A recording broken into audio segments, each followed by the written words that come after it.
Hello दोस्तों, नमस्कार। अंकित exam sir YouTube channel में आप सभी का एक बार फिर से बहुत बहुत स्वागत है।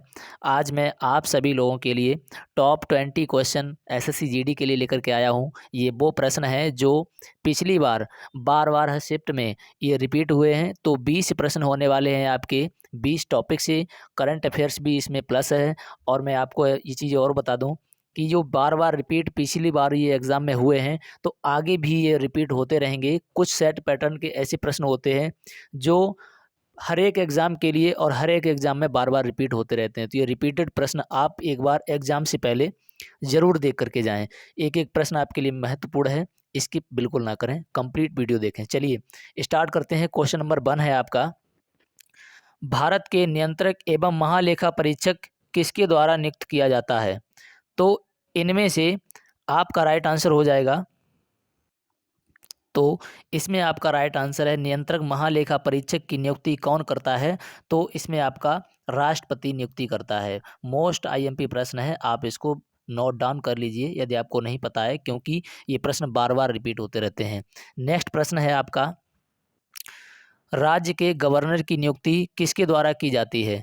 तो राज्य का गवर्नर यानी राज्यपाल जो होता है, उसकी नियुक्ति किसके द्वारा की जाती है? तो उसके लिए आपके ऑप्शन आपके सामने हैं। तो इसमें ऑप्शन नंबर बी आपका बिल्कुल राइट हो जाएगा, यानी राष्ट्रपति इसकी भी नियुक्ति करता है। नेक्स्ट प्रश्न है आपका, इसमें गड़गड़ाहट की आवाज़ किसकी वजह से होती है? जो बादलों में गड़गड़ाहट की आवाज़ होती है, किसकी वजह से होती है? तो ऑप्शन ए है आपका, भारी वर्षा के दौरान ध्वनि बहुत तेज़ी से होती है।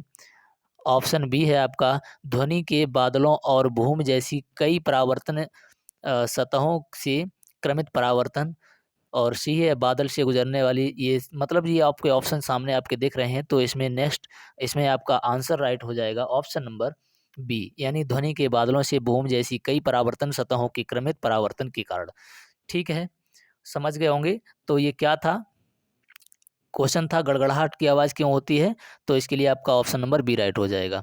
नेक्स्ट प्रश्न देखेंगे। प्रश्न है आपका, भार का एसआई मात्रक क्या है? तो भार का एसआई मात्रक क्या है? तो ऑप्शन है किलोग्राम, सेकंड, मीटर या न्यूटन। तो इसमें आपका राइट आंसर हो जाएगा न्यूटन। क्या? न्यूटन आपका बिल्कुल राइट आंसर हो जाएगा। नेक्स्ट प्रश्न देखते हैं। प्रश्न है आपका, भरतनाट्यम की उत्पत्ति किस राज्य में हुई थी? भरतनाट्यम की उत्पत्ति किस राज्य में हुई थी? आईएमपी प्रश्न है, आप इसको भी याद रखिए, बहुत ही मोस्ट प्रश्न है। तो भरतनाट्यम किस राज्य का है? तो ये तमिलनाडु का है। किसका है? तमिलनाडु का ये नृत्य है। नेक्स्ट प्रश्न देखेंगे। प्रश्न है आपका, निम्न में से किस तिथि को संविधान सभा की अंतिम बैठक हुई? वेरी वेरी मोस्ट इंपॉर्टेंट, यानी इसको आप बिल्कुल भी कहीं न कहीं किसी भी शिफ्ट में ज़रूर देखेंगे। तो निम्न में से किस तिथि को संविधान सभा की अंतिम बैठक हुई थी? तो इसके लिए राइट आंसर हो जाएगा 24 जनवरी 1950। 24 जनवरी 1950 आपका राइट आंसर है। नेक्स्ट प्रश्न है आपका, निम्न में से किसे निम्न में से किसे वर्ष 2022 के पद्म विभूषण पुरस्कार से सम्मानित नहीं किया गया? इनमें से, ठीक है, इनमें से पूछा गया है। तो आप जो है इसके लिए, तो ये बहुत ही मोस्ट इम्पोर्टेंट प्रश्न है। ये भी एक-एक प्रश्न आपके लिए बहुत इम्पोर्टेंट है। तो इसमें 3 लोगों को किया गया है, यहाँ पर ध्यान दीजिए, नहीं है तो यानी 3 लोगों को किया गया है, इनको आचार्य चंदना जी को नहीं किया गया है। ठीक है, नेक्स्ट प्रश्न देखेंगे। प्रश्न है आपका, समुद्र की गहराई निर्धारित करने पानी के नीचे की पहाड़ियों, घाटियों, पनडुब्बी, हमेशा आदि का पता लगाने के लिए किस तकनीक का उपयोग पता लगाने के लिए किस तकनीक का उपयोग किया जाता है? तो प्रश्न यहाँ तक पूरा होता है। तो देखिए, पता लगाने के लिए किस तकनीकी का प्रयोग किया जाता है? तो इसके लिए आपका राइट आंसर हो जाएगा इसमें से सोनार। क्या हो जाएगा? सोनार आपका बिल्कुल करेक्ट आंसर हो जाएगा। बहुत बहुत वेरी वेरी इंपॉर्टेंट प्रश्न ये है। तो नेक्स्ट प्रश्न देखेंगे। एक एक अलग प्रतिध्वनि सुनने के लिए मूल ध्वनि और प्रतिध्वनि के बीच कितने न्यूटन समय अंतराल की आवश्यकता होती है? तो इसके लिए आपका बिल्कुल राइट जवाब हो जाएगा option number C. Option number C आपका, यानी 0.1 सेकेंड। नेक्स्ट प्रश्न है, निम्नलिखित रोगों में से किसे धनुष स्तंभ के नाम से, हाँ, निम्नलिखित रोगों में से किसे धनुष स्तंभ के नाम से जाना जाता है? तो इसके लिए आपके ऑप्शन है टिटनेस या हैजा या उपदंश या प्रमेय। तो इसके लिए आपका राइट आंसर हो जाएगा क्या? टिटनेस। टिटनेस को क्या कहा जाता है? धनुष स्तंभ या धनुष टंकार के नाम से। सुनिए, प्रश्न 10 है, किस निम्नलिखित में निम्न रोगों में से किसे धनुष स्तंभ या धनुष टंकार, यह आपको ये भी मिले कि धनुष धनुष टंकार, धनुष टंकार भी आपको मिले तो भी आप कंफ्यूज मत होना। धनुष टंकार इसी को टिटनेस को ही कहा जाता है। तो किसे कहा जाता है? तो ऑप्शन है आपके, तो इसमें टिटनेस को कहा जाता है। टिटनेस आपका राइट जवाब हो जाएगा। नेक्स्ट प्रश्न है, मद्रास में स्वदेशी आंदोलन का नेतृत्व किसने किया? तो मद्रास में स्वदेशी आंदोलन का नेतृत्व किसने किया है? तो चिदम्बरम पिल्ले ने किया था। नेक्स्ट प्रश्न है आपका, भारत में अति सघन वनों की सर्वाधिक क्षेत्र किस राज्य में पाया जाता है? तो इसमें बात की जाए तो इस ऑप्शन की दृष्टि से, मतलब सघन यानी घने वन किस क्षेत्र में पाए जाते हैं ऑप्शन की दृष्टि से, तो आपका इसमें अरुणाचल प्रदेश राइट हो जाएगा। लेकिन सर्वाधिक वन कहाँ पाए जाते हैं? तो मध्य प्रदेश आपका इसमें से राइट होगा। तो यहाँ पर सघन वन पूछे हैं, घने वन, तो अरुणाचल प्रदेश इसका राइट जवाब हो जाएगा। प्रश्न है नेक्स्ट आपका, निम्न में से किस देश ने भारत के साथ त्रिपक्षीय त्रिपक्षीय अभ्यास दोस्ती का समापन किया है? तो इसके लिए आपका राइट आंसर हो जाएगा श्रीलंका और मालदीव। श्रीलंका और मालदीव ने किया है। ये बहुत आईएमपी प्रश्न है, इसको जो है आप किसी न किसी सेट में जरूर देखेंगे। नेक्स्ट प्रश्न है आपका, समान गुणों वाले कुलों को रखा गया है। देखिए, समान गुणों वाले कुलों को रखा गया है, किस में रखा गया है? तो इसके लिए आपका राइट आंसर हो जाएगा ऑर्डर में। किस में रखा गया है? तो ये ऑर्डर में रखा गया है। मशरूम एक है, क्या है? तो मशरूम एक क्या है? तो मशरूम यहाँ पर आपके लिए राइट आंसर हो जाएगा, जी हाँ, मशरूम क्या है? तो मशरूम जो है एक कवक है। क्या है? मशरूम एक कवक है, ये ध्यान रखेंगे सभी लोग, ठीक है। मोस्ट प्रश्न है।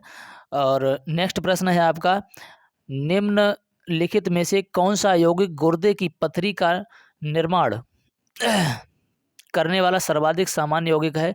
तो इसमें ये प्रश्न बहुत बार पूछा गया है, इतनी बार पूछा गया है, ये प्रश्न हद कर दी है। तो ये आप भी रट लीजिए कि कैल्शियम ऑक्जेलेट की जो पथरी होती है गुर्दे में, इसी की बनती है। नेक्स्ट प्रश्न है आपका, निम्न में से कौन सा स्मारक दिल्ली में स्थित नहीं है? देखिए, यहाँ नहीं का आपको विशेष ध्यान रखना होगा, अर्थ का अनर्थ हो जाता है। तो इसीलिए आपका पंचमहल नहीं है, बाकी कुतुब मीनार भी है, अग्रसेन की बावड़ी भी है। तो पंचमहल कहाँ है? तो पंचमहल आपका हो जाएगा कहाँ? फतेहपुर फतेहपुर सीकरी में, ठीक है। तो ये फतेहपुर सीकरी में है। नेक्स्ट प्रश्न देखेंगे, प्रश्न क्या है आपका कि नेहरू ट्रॉफी किस खेल से संबंधित है? तो नेहरू ट्रॉफी आपकी किससे हो जाएगी? ये हॉकी से संबंधित है। आईएमपी प्रश्न है, ध्यान रखें। नेक्स्ट प्रश्न है आपका, निम्न में से किस राज्य में उगादी त्योहार, देखिए यहाँ पर त्योहार से संबंधित बहुत बहुत प्रश्न पूछे जाते हैं, तो आप सभी त्योहार पढ़ लीजिए, एक वीडियो में बना दूंगा। तो उगादी त्योहार को महत्वपूर्ण समझा जाता है, तो किस में? तो ये कर्नाटक में समझा जाता है। कर्नाटक के लिए ये उगादी त्योहार हो जाएगा। नेक्स्ट प्रश्न है आपका, भारत में किस शहर में पहली भारतीय वाटर टैक्सी सेवा का शुभारंभ हुआ है? वेरी वेरी इंपॉर्टेंट, लिख लीजिए इसको, वेरी वेरी इंपॉर्टेंट प्रश्न है ये। तो भारत में पहली वाटर टैक्सी सेवा कहाँ शुभारंभ की गई है? तो इसके लिए राइट आंसर हो जाएगा आपका मुंबई। क्या? मुंबई आपका सही जवाब इसमें हो जाएगा। मुंबई में स्टार्ट की गई है। नेक्स्ट प्रश्न है आपका, पहले एशियाई खेलों का आयोजन, जी, पहले एशियाई खेलों का आयोजन किस देश में किया गया था? समझिए, ये प्रश्न मैंने आपको लास्ट में रखा है इसलिए क्योंकि इसका मैं चाहूँगा आप सभी लोग कमेंट में आंसर देंगे इसका, जो लोग पढ़ते हैं तो कमेंट में इसका आंसर ज़रूर दें। और इससे पहले की वीडियो का आंसर जो है कमेंट में अ, दिया था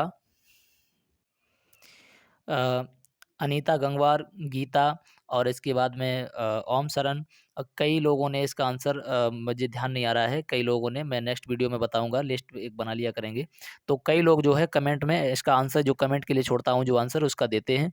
तो आप भी कमेंट में आंसर दें। और इससे पहले मैं बताना चाहूँगा कि यदि आप मेरे चैनल पर न्यू हैं तो चैनल को सब्सक्राइब कर लीजिए, बेल आइकन को प्रेस कर लीजिए ताकि आने वाली वीडियो आप तक आसानी से पहुँचती रहे।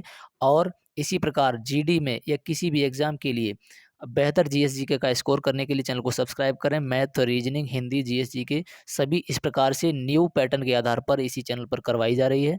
तो आप चैनल को सब्सक्राइब कर लें। चलिए मिलते हैं कल, तब तक के लिए थैंक यू।